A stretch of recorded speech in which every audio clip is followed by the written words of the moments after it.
Bro శనివారం రోజు రవితేజ గారు విక్రమార్కుడు రిలీజ్ అవుతుంది, ఎలా ఉండబోతుంది?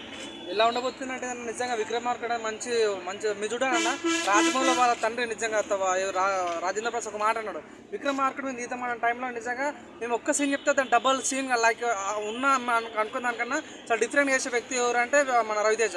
నిజంగా రవితేజ లేకుండా విక్రమార్క ఆ రకంగా వచ్చేది లేదని మన రాజేంద్ర ప్రసాద్ రవితేజ కిరణ్ ఒక ఊపు తీసుకొచ్చింది స్టేజ్ మారిపోయింది కదా 100% అన్న.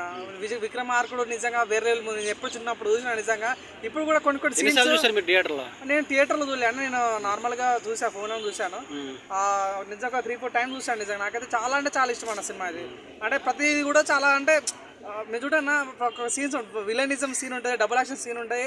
నిజంగా సీన్స్ గురించి ఇప్పుడు కూడా కొన్ని మన సీన్స్ చూస్తుంటాయి కదా, చాలా బాగుంటుంది. ఆ సాంగ్స్ కానీ తండ్రి కూతురు మధ్యలో ఈ సన్నివేశం ఉంటుంది, బీజియం ఇప్పుడు కూడా చాలా విధంగా కాపీ చేసి యూట్యూబ్లో పేస్ట్ చేస్తుంటాం. నిజంగా రిలీజ్ అంటే చాలా బాగుంటుంది నిజంగా. ఎందుకంటే రాజమౌళి నుంచి త్రిబుల్ ఆ తర్వాత మనకి ఇంకేం చూడట్లేదు కాబట్టి ఇది మంచి ఎక్స్పెరిమెంట్ అని చెప్పుకోవచ్చు. 100% మంచి రికార్డు కొడతాను అనుకుంటున్నాను. బ్రహ్మానందం గారి రవితేజ గారి కామెడీ హైలైట్ ఉంటుంది కదా, మీకు అర్థం కాలేదు. బ్రహ్మానందం గారి రవితేజ గారి సీన్స్ ఉంటాయి కదా, హైలైట్ గా ఉంటాయి కదా, దొంగతనం చేసి గుండు కొట్టించడం ఎలా అనిపిస్తాయి?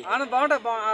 ఒక డైలాగ్ ఉంటుంది కదా, నువ్వు ఎక్కడెక్కడ విత్తనాలు వేసావు మాకేం తెలుసు అన్న డైలాగ్ కూడా చాలా బాగుంటుంది. ఒక లేడీస్తో ఫైట్ సీన్ ఉంటుంది కూడా, అది కూడా చాలా బాగుంటుంది. అత్తిలి సత్తి ఉంటాయి కదా, అది కూడా చాలా బాగుంటుంది. అన్నీ చెప్తున్నాను ఇప్పుడు దాకా చాలా రీరిలీజ్ వచ్చాయన్న, కానీ ఈ విక్రమార్కుడు రావడం వల్ల 100% ఆ రీరిలీజ్ ఏదైతే కలెక్షన్ వచ్చిందో చెప్పనిస్తలేవు. అక్కడ రీరిలీజ్ ఏదైతే వస్తుందో కలెక్షన్ అది 100% బీట్ చేస్తాను అనుకుంటున్నాను. చెప్పండి. ఒక్క మాటలో మీరు ఏం చెప్తారు? నిజం మట్టిలో మాణిక్యమన్నా. నిజంగా తను ఎన్ని కష్టాలు పడ్డా, ఎన్నో ఇబ్బందులు పడి నిజంగా సినిమా ఫీల్డ్ కోసం ఎంతో కష్టపడి ఈరోజు మొన్నగా మేము చూసాం వాల్తిరు ఏరియాలో చిరంజీవి సైతం తన పోస్టర్ ఇట్లా తుడుస్తుంటే నిజంగా ఒక రియలిస్టిక్ దానే సినిమాలో ఉన్న ఫీలింగ్ వచ్చిందన్న. చెప్పండి అన్న. అది ఇప్పుడు మనకి చాలా మంది ఇప్పుడు రూమర్స్ వస్తుంది, విక్రమార్కుడు 2 వస్తే బాగుందని చాలా రోజుల నుంచి అనుకుంటున్నారు.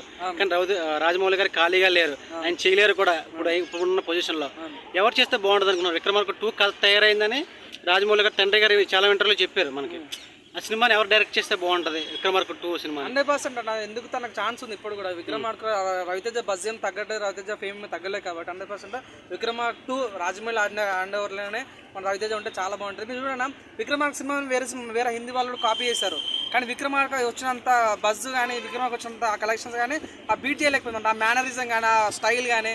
సో రవితేజ అంటే నాకు ఫస్ట్ యాక్టర్ అయినా మట్టిలో మాణిక్యం. నిజంగా రవితేజ చూసినా, మనం సుధీర్ చూసినా, నానిని చూసినా, వీళ్ళందరూ చూస్తుంటే మా వాళ్ళని ఫీలింగ్ అవుతాయి. నీకే చాలా మంది ఫ్యాన్స్ కూడా సో మన వాళ్ళని ఫీలింగ్ అవుతుంది. సో విక్రమార్క 2 వస్తుంది అన్నట్టుగా చాలా బాగుంటుంది. సో ఎనీవే రిలీజ్ అంటారు కాబట్టి 100% చూస్తారా? ఈ శనివారం రోజు మీరు చూస్తారా? 100% చూస్తాం భయ్యా. 100% నిజంగా విక్రమార్కుడు అంటేనే మాకు మంచి ఒక ఎమోషన్ అనమాట.